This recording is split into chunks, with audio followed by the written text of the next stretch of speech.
Hema committee report പുറത്തു വന്നതിന് പിന്നാലെ ശ്രീനാഥിൻ്റെ മരണം വലിയ രീതിയിൽ ചർച്ചയാകുന്നുണ്ട്. 2010 മോഹൻലാൽ നായകനായ ഷിക്കാർ എന്ന സിനിമയിൽ അഭിനയിക്കാനെത്തിയ നടൻ ശ്രീനാഥിനെ ആത്മഹത്യ ചെയ്ത നിലയിൽ കണ്ടെത്തുകയായിരുന്നു. 2010 മെയ്യിലാണ് കോതമംഗലത്തുള്ള മരിയ ഹോട്ടലിലെ 102 നമ്പർ മുറിയിൽ ശ്രീനാഥിനെ മരിച്ച നിലയിൽ കണ്ടെത്തിയത്. ഞരമ്പ് മുറിച്ച് രക്തം വാർന്ന നിലയിലാണ് അദ്ദേഹത്തെ കണ്ടെത്തിയത്. ശ്രീനാഥിൻ്റെ മരണം വലിയ വിവാദങ്ങൾക്ക് കാരണമായി മാറിയിരുന്നു. ഒട്ടനവധി സിനിമകളിൽ ഒരുമിച്ച് അഭിനയിച്ചിട്ടുള്ള സുഹൃത്തിൻ്റെ സംസ്കാര ചടങ്ങിന് മോഹൻലാൽ എത്താതിരുന്നത് വലിയ വാർത്തയായിരുന്നു. ഇപ്പോഴത്തെ ഷിക്കാറിൻ്റെ സെറ്റിൽ വെച്ച് ശ്രീനാഥ് ആത്മഹത്യ ചെയ്തതിനെക്കുറിച്ചും ഷിക്കാർ ടീം സംസ്കാര ചടങ്ങിൽ പങ്കെടുക്കാതിരുന്നതിന് പിന്നിലെ കാരണവും സംവിധായകനും തിരക്കഥാകൃത്തുമായ വിനോദ് ഗുരുവായൂർ വെളിപ്പെടുത്തുകയാണ്. അദ്ദേഹത്തിൻ്റെ വാക്കുകൾ ഇങ്ങനെ: ഏറ്റവും സങ്കടകരമായ ഒരു സമയമായിരുന്നു ഷിക്കാർ സിനിമയുടെ ഷൂട്ടിംഗ് ടൈം. ശ്രീനാഥ് ചേട്ടൻ്റെ ബോഡി കാണാൻ മോഹൻലാൽ പോയില്ലെന്നത് ഇന്നും ഏറെ ചർച്ച ചെയ്യപ്പെടുന്ന ഒന്നാണ്.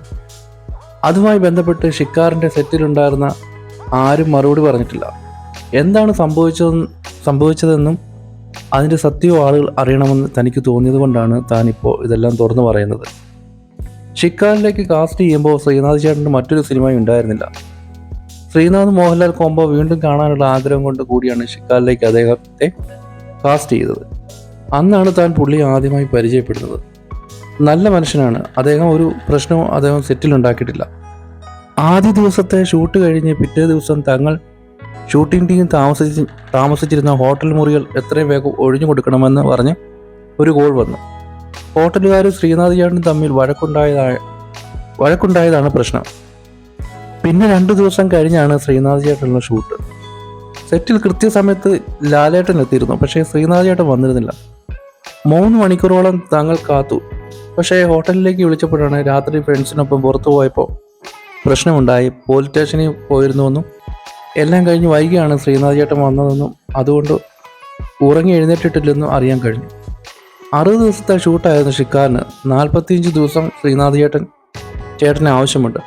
പുള്ളി കാരണം സെറ്റിൽ ചെറിയ പ്രശ്നങ്ങൾ ഉണ്ടായിരുന്നതിനാൽ വീട്ടിൽ പോയി വന്നോളാൻ പറഞ്ഞു. കാരണം ഇനി കുറച്ച് ദിവസം കഴിഞ്ഞ് മാത്രമേ അദ്ദേഹത്തിന് ഷൂട്ടുള്ളൂ. ശേഷം താനും ലാലേട്ടനും നമ്മളെല്ലാം ഒരു വണ്ടിയിൽ ലൊക്കേഷനിലേക്ക് പോയിക്കൊണ്ടിരിക്കുകയാണ്. അപ്പോഴാണ് ശ്രീനാഥ് ചേട്ടൻ കൈഞ്ഞരമ്പ് മുറിച്ചെന്ന് കോൾ വരുന്നത്. ഞരമ്പ് മുറിച്ച ശേഷം ചോര കണ്ടപ്പോൾ വരുവാന്തി വന്നതുകൊണ്ടാകാം അദ്ദേഹം തന്നെ റിസപ്ഷനിൽ വിളിച്ച് താൻ ഞരമ്പ് മുറിച്ചുവെന്ന് പറഞ്ഞു. അവരെല്ലാം ഓടി അവിടെ ചെന്ന് പുള്ളിയെ എടുത്ത് ആശുപത്രി കൊണ്ടുപോയി. പക്ഷേ വൈകാതെ തന്നെ അദ്ദേഹം മരിച്ചു. തങ്ങൾക്കെല്ലാം അതൊരു ഷോക്കായിരുന്നു. അത്രയേറെ അന്ന് വിഷമിച്ചു. തങ്ങൾ സെറ്റിലാണല്ലോ ഒരു മരണം നടന്നത്. നിർമ്മാതാവുമായുള്ള വാക്ക് തർക്കത്തെ തുടർന്ന് ശ്രീനാഥ് ആത്മഹത്യയ്ക്ക് ശ്രമിച്ചുവെന്നാണ് അന്ന് മീഡിയയിൽ വന്ന വാർത്ത.